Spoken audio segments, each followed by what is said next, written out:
Welcome, everyone, back to Cat's Eye on the Future, the show where we take a look at the various forms of divination to see what may be coming down the road soon for your world and your future. I want to welcome all our listeners here at the Time Monk Radio Network, as well as the rebroadcasts on Heathen Radio, Pagan Radio UK, and the YouTube archives. I hope you're having a great evening, morning, or afternoon, wherever you may be, but that you're ready to grab those cups of tea, pick up your favorite handicraft, I'm usually knitting, and be ready to listen to the show. This week, we have another basic reading show. I'm still working on getting those interviews sorted, but it turns out that August is a really busy time for most people. So it will probably be September before we have any new guests, though I may be able to talk one of our regulars into a segment before they go off to medical school in September. We'll just have to wait to see on that one. But before I get to this coming week's cards and runes, I need to mention the legal disclaimer. As usual, all readings on this show are done for entertainment purposes only. But like any form of entertainment, you can use it for your own information when making your very own personal decisions. This week's current events reading, it chose a rather complex set of cards and runes. So if you would like to follow along at home, you can visit my website, melodipsychicreadings.com, that's Melody with an I, and go to the Cat's Eye Show pages. Then you just click on episode 14, and you can view the cards while I'm talking about them. I'll also try to describe the cards and runes for those of you without access to a computer during this time. That said, let's take a look at what the cards say might be coming. Now, what is the question I used this week? I usually form the question a little different in different weeks because I found that the energies tend to vary slightly, because wording is really very important in divination. But this week what I asked was, what are the most important energies and or events that will be affecting the world for the week of August 19th through August 25th, 2013? And as I mentioned before, this looks like a rather complicated week. One with several different issues that may be going on all at once, and such weeks can be a bit harder to read in a simple 5-card, 2-rune spread. But let's get an overview and see what we have so we can just start out and see what frames it. First, we have the birth card. As I've mentioned in the past, the first card of the reading usually sets the tone for the rest of the reading. And in a topical reading like this, usually provides some sort of theme that may recur throughout the time period that we're looking at, in this case a week. Now, the birth card is about the coming of new life, start of something beginning and growing. It's a great energy to have for a primary card, and I'm really delighted to see it in this location.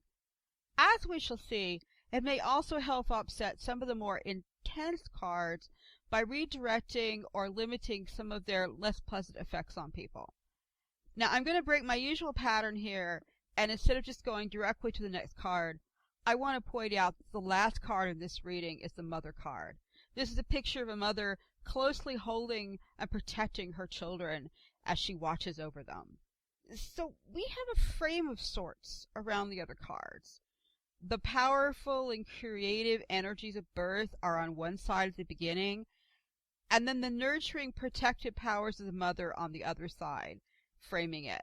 These are two amazing images to take away and remember for this week. However, we do need to look at the 3 cards in the middle before drawing any serious conclusions from the entire reading. Now, those cards are the body, or what we've called before the creepy card. This is the one that looks like an old-fashioned medical illustration of the human body in a textbook, which my husband, the med student, doesn't think is creepy at all, but most people think it's a little strange. Now, this card usually signifies either the material world, or it can be health or ill health, or positive health. It's things to do with the human body, basically, both in the material world and also in terms of illness or problems. Now, coming next to the birth card, it suggests both that something is being born, or possibly coming into being in the real material world. This could actually even be like a person being born, but it could also be an idea or a situation. And it could also be something that actually affects or is affected by health. So health, birthing together, there's sort of a natural combination, at least in the modern world. And you should be looking for stories in the news about babies, birthing, health issues, health discoveries even, but also to look beyond that to new situations and perhaps even inventions that appear to be born or created, come into being, or really become noticed during this time. The Never card or Raven is next and directly in the middle of the reading, which starts to color some of this reading's rather darker aspects. As we talked about before, the Raven is the dark messenger of Odin who flies over the world's battlefields and conflict zones, reports back to Odin, the Allfather, in Valhalla, everything he has seen and heard upon the earth in Norse cosmology. So this card has aspects of battle, communications, warning, and often carries a negative answer to a question, because written on the card is the word never. And while that never doesn't always mean that something will never happen, it does kind of imply that something's stuck and it may seem like it will never change. Other times, it may mean exactly what it says on the tin, that something simply is either never going to happen or never going to happen the way it's expected or wished for. Now, the third card of this progressively kind of doomier trio in the middle is the Destruction card. Well, this card does have some positive aspects in the areas of creative destruction. We've talked about this in the past, that there are times when destroying something is very good. You want to get rid of the dust bunnies under the bed. Everybody has bad habits you might wish to be rid of that you wish you didn't have. Weeding the garden is the best example I could think of, as taking out things you don't want and destroying them in order for the good things that you want to flourish. But in general, this card tends to suggest conflicts, destruction, disasters of various sorts. Especially in current event or topical readings like this, this is not a very comforting card.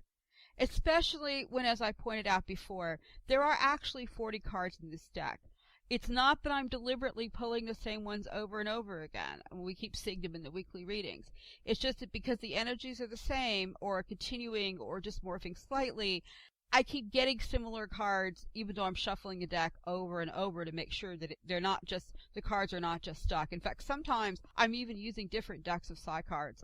So, although we've seen some of these cards before, the fact that we're seeing them again isn't because there's only 6 cards in the deck. It's because there really does seem to be a pattern here. Now, thankfully, the destruction isn't the only energy for this time period.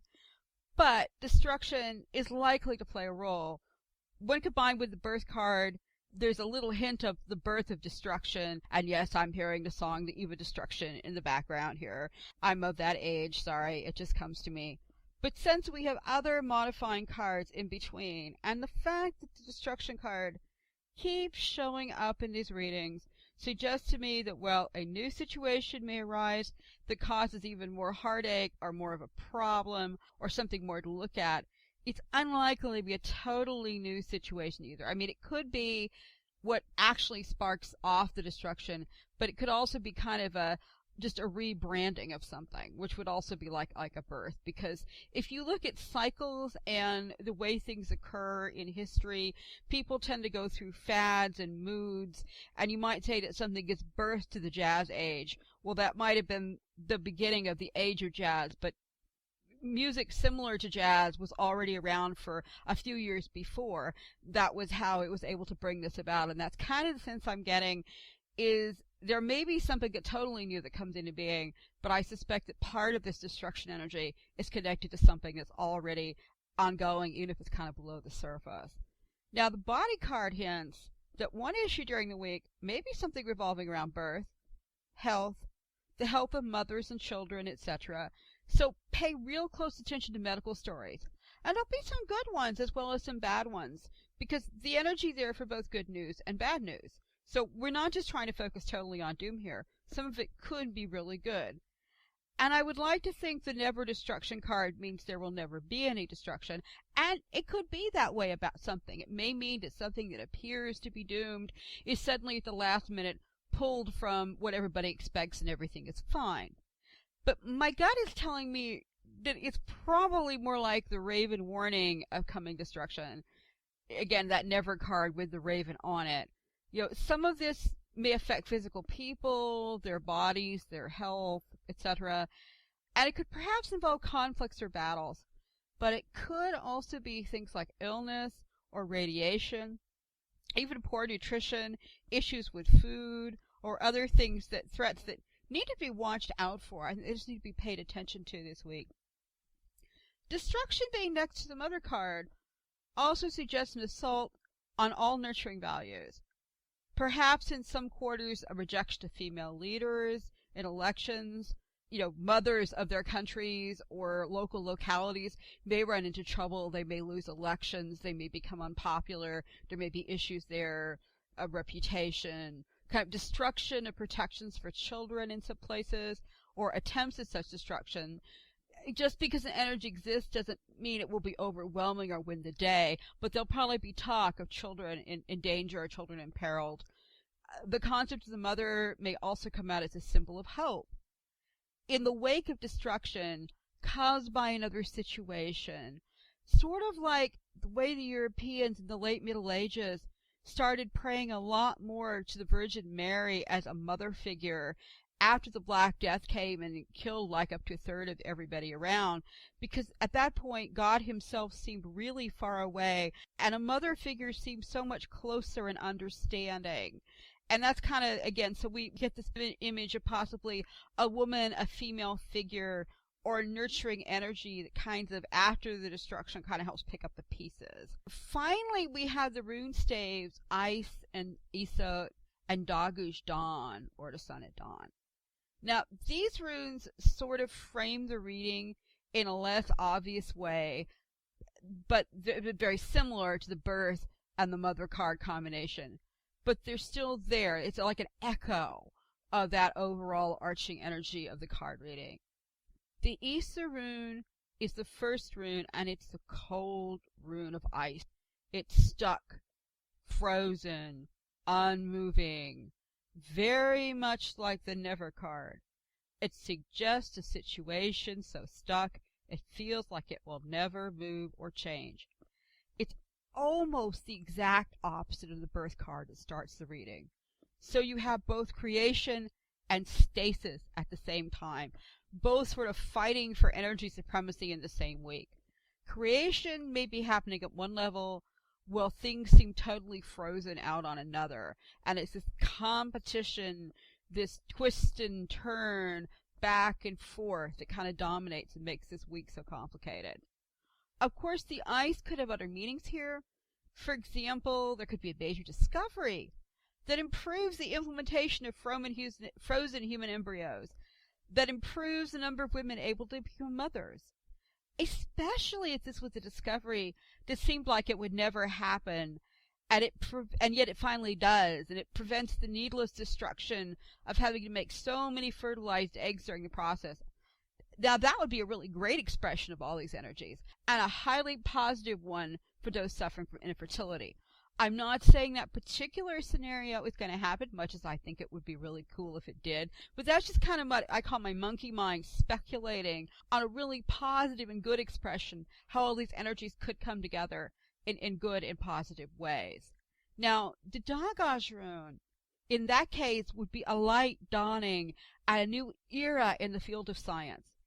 However, getting away from that sort of monkey mind speculation and back to the topic of what the cards and runes themselves seem to be directly saying that we can pinpoint, the Isa rune suggests a frozen or stuck situation that is slowly thawed, and perhaps it's also slowly moving to when exposure to light and warmth will melt it gently. So instead of a flood, you just get this kind of gentle melting sense from the sun at dawn.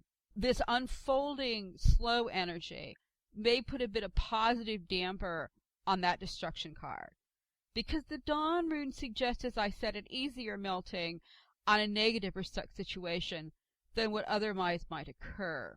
However, it also suggests a growing period of awareness, a dawning on folks, if you will, that something is taking place that's perhaps stuck or is even perhaps is destructive. And that being the case, it may be possible for people to take some action or demand some actions to be taken to deal with the potential threats.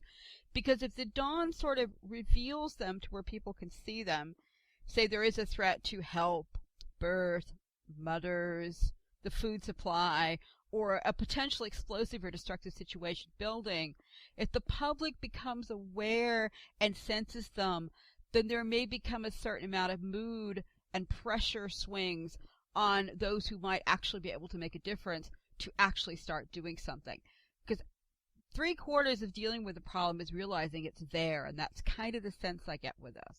Now, this is a slower process than if the sun was directly shining on something, and along with the usual image of the sun just peeking over the horizon at dawn, there's also kind of a haze of mist that can make things unclear, but also rather magical.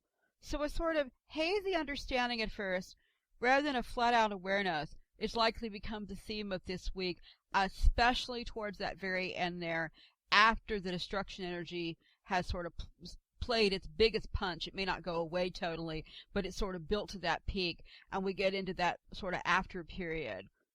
In other words, a lot of things may start bubbling up to the surface that seem hauntingly familiar, or that you almost but don't quite understand during this earlier time. That's totally normal during a time period like this. So don't worry too much about it if you just can't quite figure out what's going on, because as the ice and that frozen feeling of the earlier part of the week starts to melt away, things will become gradually clearer. So individually, be prepared for this rather complex week as well. It's one when new energies of birth, new things, new opportunities, new ideas may be pushing hard on your own life, but they're likely to run smack up against the physical reality that makes these bright, wonderful new plans that you want to put in place difficult or nearly impossible, at least at first. Early attempts to try to push things faster in the material world, your own personal situation, or even your health will allow, are more likely to result in the destruction of the entire dream or effort than in the intended positive outcome. However, if you carefully nurture and mother these plans, ideas, concepts during this rather stuck and negative period, in other words, instead of putting them directly into practice, you think about them, you process them, you lay them out, you make the wonderful plans, but you don't actually try to implement them, you are likely to escape the worst of this energy and be ready to slowly put your new plans into action when the ice melts towards the end of the time period, towards the end of next week, or when things really start to wind down. I think it'll be pretty obvious when that happens. One thing I think may be very confusing next week, especially in the early part, may be communications as well. And I'm picking this up from that Never card again. Take it as you will, but it just feels to me like both personal and perhaps even public communication systems, radio, internet, everything like that may have some problems. Probably not everything at once, but there may be some difficulties around towards the middle and the end of the week. On a larger scale, that could result in certain types of current events. On a larger scale, that could result in certain type of destruction on a current events level. Perhaps if there's a problem with radios, or again that major internet outage, or just confusion, misunderstanding of a message, is almost what I'm picking up. I think that could result in problems on an international scale. But on a personal level, I think there's a lot of uncertainty and even negative energy out there. So when you're trying to communicate a message to people close to you, either at home or at work or even out in public, what you're trying to communicate may not be what the other person hears and vice versa. There's just feels like this kind of misty wall that's just not going to dissolve until the sun really rises. Attempts at warnings or even just regular conversation during this period may accidentally segue into unintended confusions and hurt feelings. So be really careful, especially during the early part of the week and going into the midweek, because these energies are marching toward that sort of chaos crisis point that we get towards the end of the week. And you don't really want to be part of that.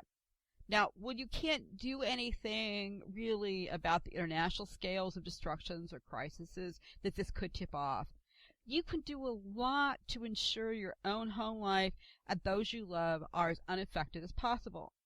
If tempers do flare, this is a better time to just walk away when possible rather than pushing things that seem stuck.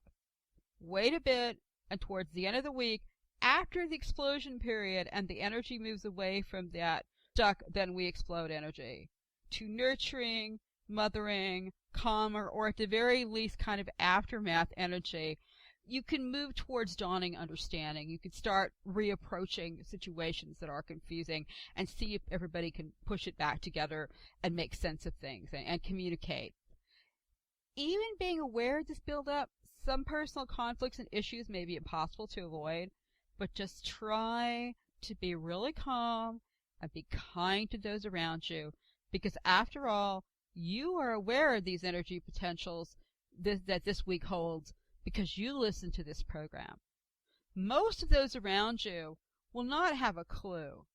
Instead, they're just going to be buffeted and blown this way and that by the energies flying around, which this week, especially during the end of the week, may put them in a very negative emotional space, at least for a short while, and unlike you, they're not going to know why in a lot of cases, or they'll have something they can blame it on, but it's just going to feel like the whole world is cascading in this giant, crazy, loop, and they won't know how to get through it, so they may take it out on you if you're in the way, is kind of what I'm saying.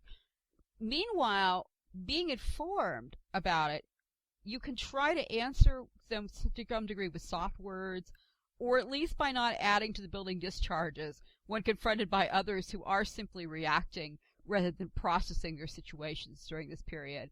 I mean, if the tornado is coming at you, try to leave or at least take cover.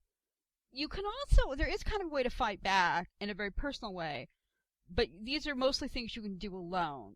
Things like when you're not in the middle of the interaction, try meditation, simple exercises, intentional breathing, taking a walk in nature, playing soft music, things that during your private time especially focus on the positive aspects. You can do this, you can positively think about even bits of what are usually thought of as negative cards in a positive fashion. You form positive intentions like, I will destroy the mold in my fridge today, or I am aware of the awesome beauty of the ice crystal, and think about all of the beauty that's hidden in ice, all the wonderful things that ice does from us. My fridge broke this week, and we found out really fast how quickly in the modern world we forget how important ice and cold is, because very quickly our food spoils if we don't have it. So you think about the blessings and the wondrous things about something, and it can just do really good things for time periods like this, because you can't avoid everything negative that's going to come down with this kind of energy. And I get into real arguments sometimes with people who seem to conclude that anything negative that comes into a person's life is self-generated. I don't think that for a second that just because we think bad thoughts, something immediately bad happens, or just because there's a whirlwind coming at us, we're not singing La La La, I'm happy. That's not what this is about. But it is amazing what simply trying to basically manifest the positive aspects of these darker energies in your own life can do towards sort of twisting them around to aspects that are at least neutral to your personal situation, and sometimes downright positive in their outcome. So you can't do that to everything, but you can kind of lessen it because, one, you know it's probably coming, and two, you could concentrate and try to deflect it into coming into being in a way that is at least not hurtful and may even be helpful for you. So to sum up a really complicated time period, one which is slated for this week, but I suspect it's going to continue to express itself outward for a bit longer. Remember, the cards and runes, they may be read for a certain period of human time, but they don't really feel restricted to it. Usually the previous week we'll get the first signs of a major energy shift or a continuing energy. And some of the energies and situations will just continue to flow over and influence the following week or two. The problem of this time period is provided primarily by the existence of several power players. The rather cosmic and profound human archetypal images, they're all trying to be on stage at once. So you have, this week is sort of like a badly written play where you have too many major actors all trying to call for your attention at once. And eventually, if they're all on the stage shouting, "Look at me! No, look at me! No, look at me!" it's sort of all the voices merge into this giant note of discord, and you can't really hear anybody. It just sort of stops up your ears, and it just builds up to this big, you just want to scream. And that would be kind of the destruction card. And when that happens, things come unstuck.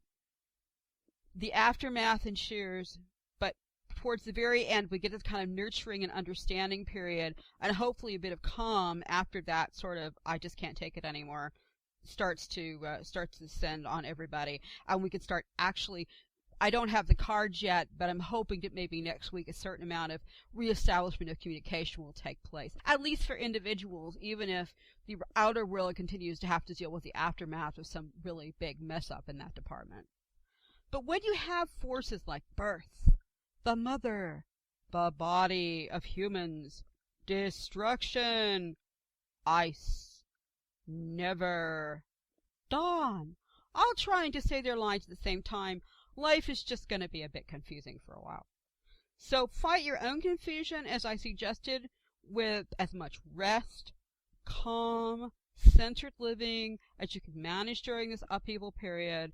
Come home from work, put on some nice music, have a nice dinner, do what you can to try to keep an equilibrium going, at least in your own personal space and that of your family. And remember, things always seem darker right before the dawn. I know that's kind of a hokey old saying at this point, but it's one of those that humankind keeps repeating endlessly, generation after generation, because there's a lot of truth to it. So this leaves us a great place to start the next energy cycle when that dawn breaks, which hopefully will be swinging around in the next week or two. But I think that about sums up this kind of crazy, chaotic, hopefully eventually be followed by calm period for this week.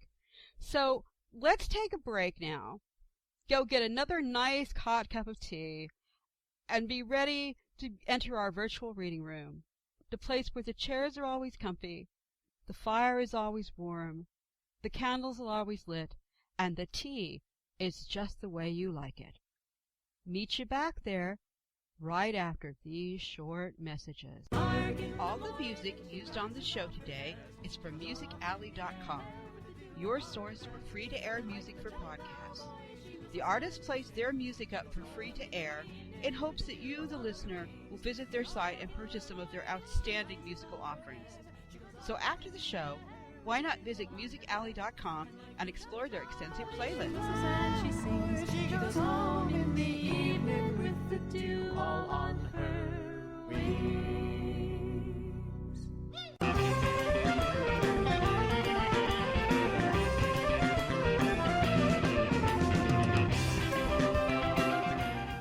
Have questions? The cards have answers. If you would like a personal reading with Melody, just go to my website, melodipsychicreadings.com. That's Melody with an I, psychicreadings.com for information, or email me at melodyreader@gmail.com. Readings are available using Skype, phone, email, or even in person if you are lucky to live in Ireland. Why not find out what special messages the cards have just for you and book a private reading today? And see from beneath the sea, the best in all of Ireland. See from beneath the sea, the best in all of Ireland. Welcome, everyone, back to part 2 of Cat's Eye on the Future. This is a part of the show where we look at a personal question. Today's question was actually asked by my husband, and I'm using it because it's a very traditional type of question that diviners used to get all the time back when the majority of people were agricultural, and still is important in many parts of the world. What my husband wanted to know was what kind of winter are we likely to have in Ireland? Will it be harsh or mild, or something in between? Now, this question is a little harder to deal with than you might think at first, because weather is always complicated. And as we'll see, sometimes the way you word a question might get you a bit of a trip up when you get the answer. But anyway, I divided this question and asked it a couple of different ways. And the first way I asked it was, will Ireland have a harsh and cold winter this year? Now, the first card we get is the Liar, which, as we've seen before, is a joker distracting people from what's behind the curtain. It implies that something is not as it seems. There's a deception and possibly a distraction going on here. Perhaps the message is that winter will be harsh is being used to distract people from other issues, because it is being talked about a lot here. It's probably going to be a cold, harsh winter like 2 years ago. A bit hard to say yet, but the death card that comes next suggests that there will be a final ending of something, or perhaps problems with actual death caused by the weather. We don't know yet, but the death card is the next card. But the no card comes next, and it kind of answers the main question, which says pretty much that no, this winter will not be harsh and cold, but that there may be other issues that we have to worry about that do cause problems, because cold weather or cold temperatures are not necessarily the only thing that can go wrong, especially in a place like Ireland. Now, the final card is the stars, which is the card with the stars coming together and making constellations, and they suggest there may be connections perhaps between the false situation at first and the death or the ending of certain situations, or perhaps even the death of a certain weather pattern.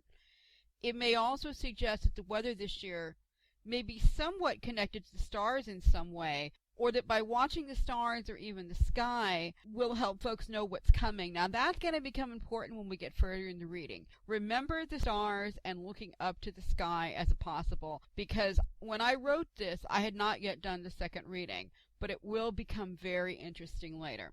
However, getting back to this first reading, we have the Wunyo Joy rune combined with the Rido rune, which is usually riding or traveling. Now, these suggest there will not be the terrible travel disruptions we've seen over the past few years here in winter.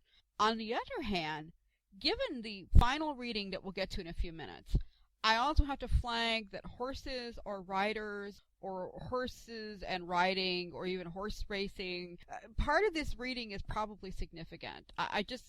That seems to be a flag. I know that last year was a mild winter, something everybody's forgetting, but the constant rain resulted in flooding and sodden fields and mud, and it was very difficult feeding horses and livestock. In fact, there's been a problem with farmers committing suicide because they just couldn't get food to their horses and cattle.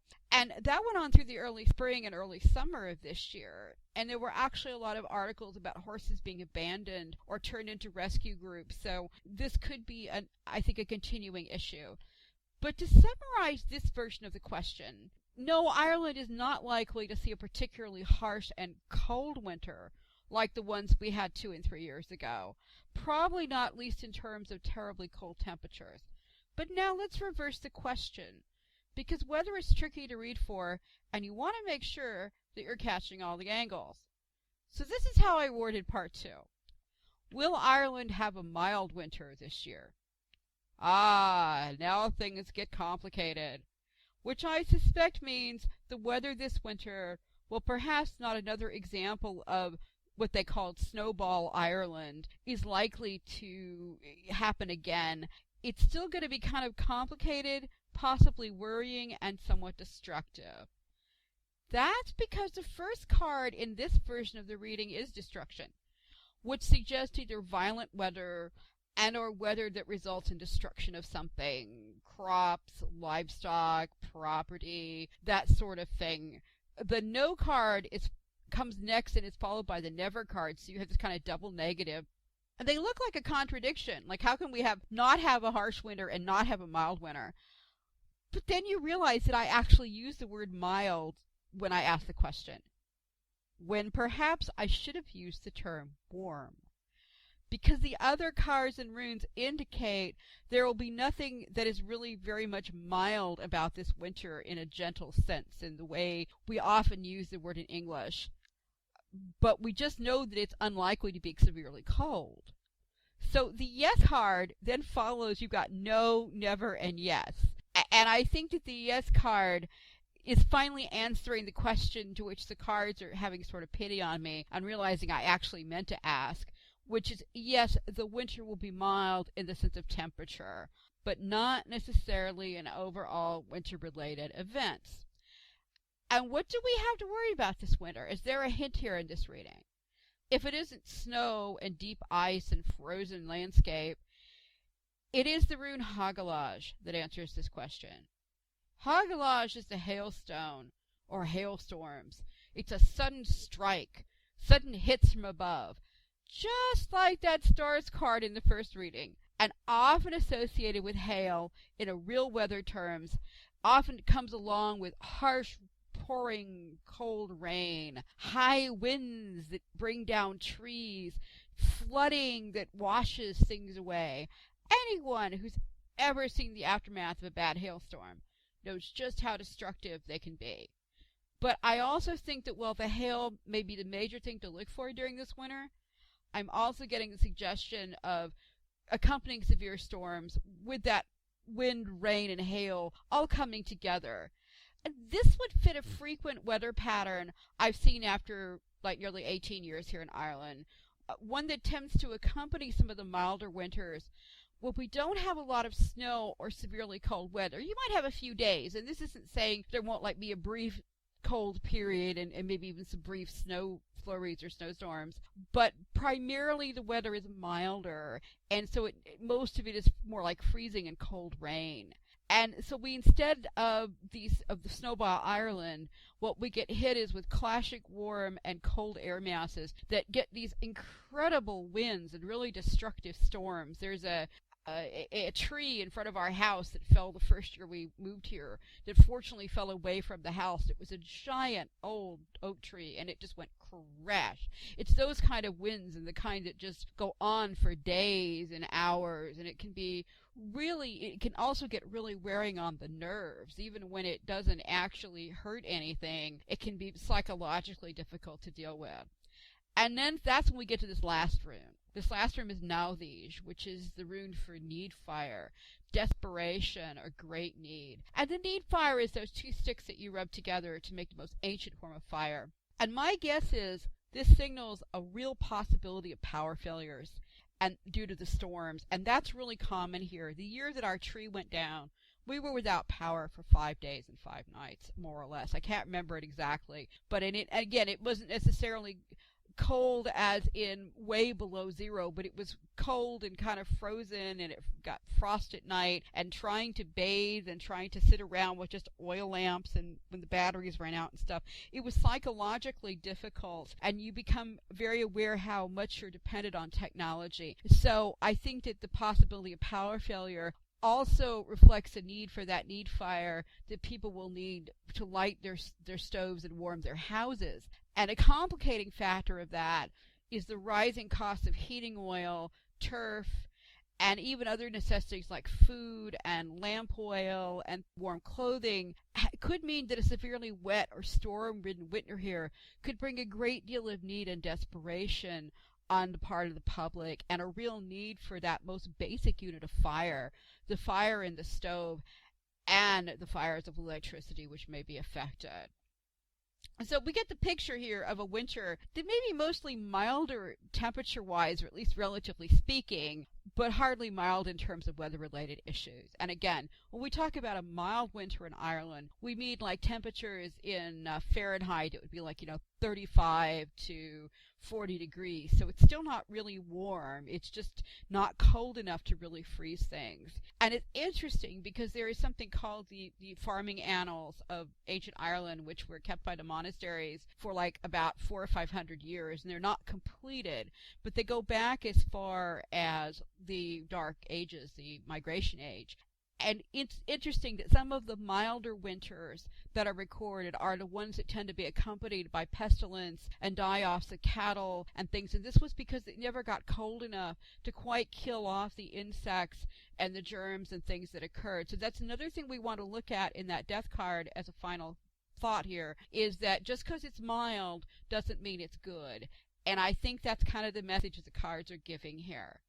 So just for fun, before leaving this topic altogether, I decided to ask the cards just what might be other energies to look for or watch out for coming for this winter here in Ireland where I live. I'm not being really specific to the weather either. I just want to see what may be coming up, and I get a rather interesting mix. The question I asked is, what are the general energies around this winter in Ireland? And then what do we need to be aware of and or prepare for? The first card, interestingly enough, is death, which is one of the reasons I brought it up before. So we've got this like a second time hitting us across the face. This time there's no deception or liar card to color it either. So this winter the topic of death or the final ending of a certain situation or the final collapse of something may become a very prominent topic of conversation here. Again, it could be something, hopefully not, but it could be something like a major flu or perhaps a cat problem with livestock due to the lack of cold weather or something, but it may be because people are being affected by the winter itself, or it could be a totally different situation. Though I suspect it will have something to do with the growing understanding in Ireland that prosperity seems to have ended quite some time ago, and people are really getting tired of being constantly told they simply must give up more and more. They know things have changed, and that may be part of what sort of heralds this death card, is this realization that things have really changed and think that some things that existed before, that aspect of life is simply over. I'm not sure that's all of it, but I think that is a part of the energy. Now, the next card is the Sage. And that implies that a great deal of wisdom is going to be needed to confront this problem and whatever the other problems the death card signifies actually turn out to be. The Sage card also hints at issues over education, which could be a huge problem in Ireland, both in terms of funding and other problems. And with winter being the time of the school year, it's no surprise that this should be a primary energy. It was last year as well. And again, so you have this real serious need for study, concentration, wise thinking, a clear head. But what we get instead is the Father card. And the Father card is kind of this card with a guy on it showing his son the way to point his arrow. Now, when it's a good quality card, when it's got high positive energy, it's the good parent directing their child in the way they should go. I think that in order for things to be that way, wisdom would have to be used. But to me, the Father card suggests a big brother trying to tell people what they're going to do and how they're going to do it. In other words, the powers that be are going to see that there's this problem, and they may use some wisdom or study, but it may not. And I think instead they're probably going to opt for just trying to tell people what to do. Some of this is going to be really well intended, but other parts of it are just going to be kind of an attempt to force things to go in a certain way. And I suspect that none of it, or very little of it's, going to be really well received by the general population, who at this point is just really tired of everything. And this is another reason why that Sage card is going to be so important to get through this time period, both for individuals and I think for the government and for everybody. Wise study and clear heads and sage advice is going to go a lot further than just trying to tell people what to do. And finally, we have the Warrior card, which suggests that if sage advice and wisdom is not used, the end result of this Father card trying to push people in a certain way, and people perhaps realizing that certain things are over and that they're just tired of the way things are. This Warrior card suggests that this winter there may be a lot of battles, probably not physical ones, but battles, quarrels, arguments, probably some of them over the previous issues of death, education, and government direction. But I'm also sensing this winter is going to continue and probably escalate a lot of the strife we've already seen here between labor and management, government and civil service employees, the public and the banks, the public and the government policies itself, the idea of new taxes. Our budgets here come in October, which is kind of here at the beginning of winter, with the traditional holiday of Samhain sort of starting it off, and we even often get that as a legal holiday here. So you have like that sort of October 31st looming time period. And again, I see that some of this may actually kind of be come back from that. There will be this attempt of the Father to pull things forward, and then there will be this battle against it. It is also interesting that the money card did not show up in this reading, but the Fehu or cattle wealth rune did. So we have the runes are both Awaj, which is horses, partnerships and pulling together, and it's combined with cattle, wealth, money, and fertility. Now, the thing about the Fehu rune is there's also a lot of influences that are traditionally about. You can have, the good news is you may have money, wealth, and fertility. The bad news is you can also have battles over them, and that's kind of in the energy of the rune itself. So I think the warrior card with the Fehu rune really suggests, again, a lot of tension and arguments and problems continuing over money. And it suggests that the battle may take itself to the rural countryside and include things like horses and cattle and stuff, as well as just the obvious things of currency, because there's also going to be a tendency, I think, there's the idea of distribution, and in a lot of places now, the rural areas are really feeling kind of left out. And getting back to the weather issue, they're the ones most likely to be directly affected by the weather, as are the horses, cattle, and other livestock. Also, because of the wealth rune, there's likely to be continued and ongoing problems with the bank, economy, the wealth distribution I mentioned, not in so much in the situation of taking from one group to give to another, but feeling of a disproportionality between what's happening among, say, people in the countryside and people in the cities, or perhaps even those with government positions or government-funded jobs and those who don't. I think there's going to be more battles over the repossession of homes and just a lot of conflict going on. I'm also wondering if there will be more scandals actually involving horse meat in the food supply. That was a really big issue last year. Not about eating horse meat, which of course is legal in Europe in most places, but because it was found to be hidden. It was deceptive, that liar card. It was put in there without people being told, and people were charged as if they were buying beef, so they were essentially tricked into eating horse meat. And I think that this issue may come back up to the surface in some way, because we just keep seeing the horse energy in so many different places. And if it's not an actual news scandal, it may be blowback from something that happened last year that comes back that sort of involves money, the government, further problems, etc. Interestingly enough, this reading suggests that while the winter weather may be wild and active, though not too cold, other issues may dominate the Irish energy landscape during this time period, and they maybe actually seem to be more important than the weather. I mean, the weather it sort of intertwines with the rest of this, but it's interesting that the weather doesn't seem to be the primary topic. So you can see a very simple question about a very traditional subject in divination, which the weather is one, can have some rather complex and expanded answers here. So next spring, I'll try to remember to do a recap and see just how well this forecast holds up. That's part of the learning process, too. Because if I get it totally wrong, my guess is simply I didn't read the cards correctly and we can relook at them. But if it is correct, I may make this an annual event. I may do that anyway, just because it's a great way to practice. My last thing I want to mention here is if you're trying to learn cards or divination for yourself, this is the type of question that anyone can play with. If you have your own cards or runes, if you've got a book on how to read the tarot or how to read the side cards, just remember to be specific in how you ask your questions, because you saw with the mild winter I kind of didn't quite ask it right, so I didn't quite get the answer I was expecting. And you want to narrow it down to your own local area if you want really helpful personal information. It's also fun to read about other places. If you want to, as a group, you could sit around and take different places and read for them, and just, again, you want to take and record the information.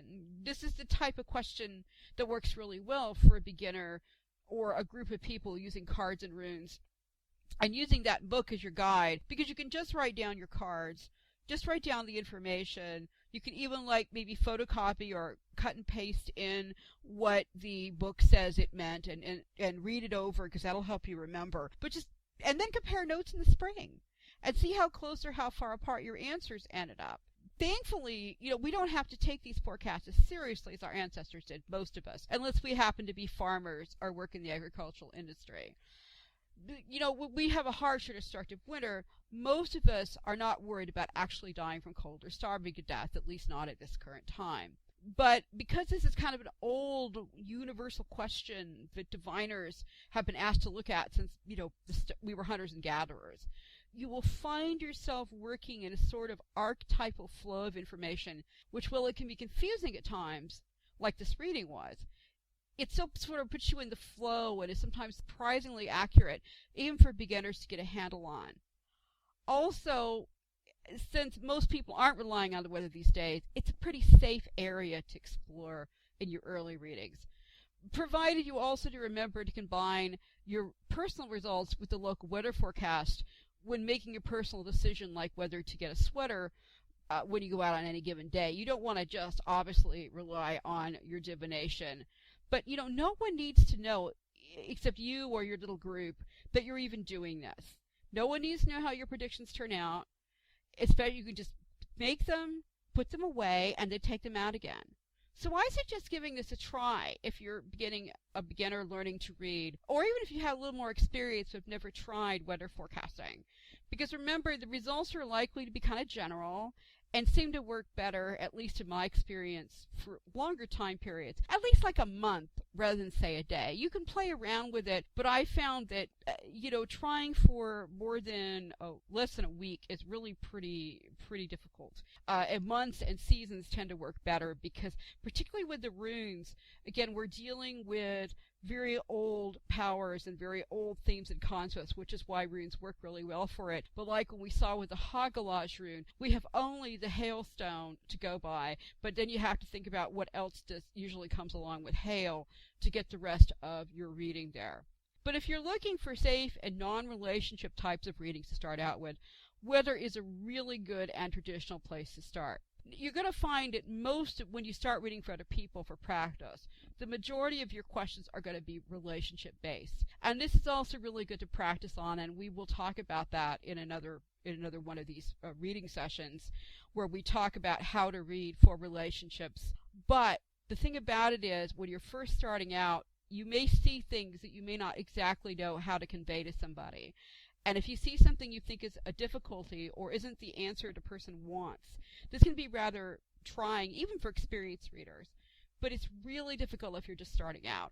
So again, taking something kind of uncomplicated in the sense of people are not involved. Weather is very complicated, but people don't enter much into it. You're dealing with clouds and rain and wind. Their feelings are not going to be hurt by how you read them, whereas your friends may be. So again, this is a really good place to start. However, I think having started there, we are now just about to the end of this topic for today. We'll say we'll revisit it in the spring and see how we did. I want to thank everyone for joining us here at Cat's Eye on the Future this evening, and I hope you have an absolutely wonderful week ahead. Take care, and see you next time. But here's a health to the company and one to my lass. You have been listening to Cat's Eye on the Future, the show where we take a glimpse of the energies coming soon into your world and into your future. Be sure to join us again next time when we explore another chapter of Cat's Eye on the Future. Again. But here's a health to the company and one to my last. Let's drink and be merry all out of one glass. Let's drink